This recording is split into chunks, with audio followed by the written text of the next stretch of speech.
In basic terms, a dolphin's echolocation works like this. The animal produces a series of low and high frequency sounds that are transmitted through its forehead. After these sonic waves hit an object, echoes bounce back. The greater the distance, the longer the delay in their return. When the dolphin receives the reflected signals, it forms a mental image of the target's location, size, and speed. When they're chasing a fish, they'll go into a huge school of fish and they'll zero in on one fish. And they'll follow that single fish until they catch it. And if that fish jumps out of the water, they're right there jumping out of the water with it.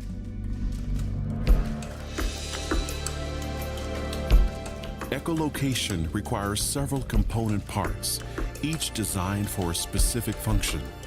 When integrated, they form the most efficient sonar system on Earth, natural or man-made. Dolphins have no vocal cords, yet they produce a wide range of sounds.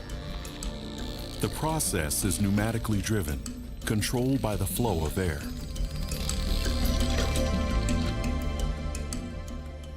Rising to the surface of the ocean, the dolphin exhales, then takes a quick breath. The instant the animal submerges, the blowhole shuts tightly as inhaled air rushes through the nasal passages on its way to the lungs.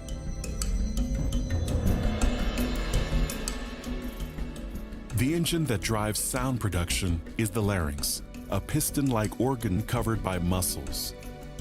It controls the flow of air through twin passages in the skull, each sealed by a retractable plug.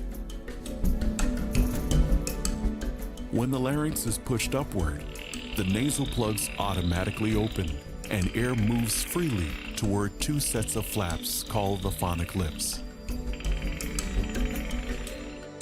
The phonic lips are the main sound generators, and they're designed to work individually or in unison.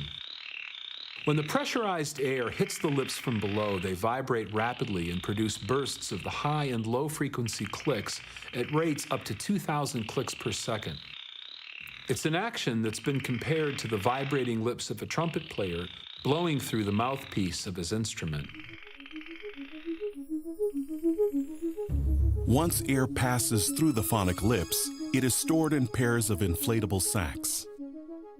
When these sacs are full, they quickly deflate as muscles squeeze the air back down the system, past the open nasal plugs, and back into the lower cavities of the skull.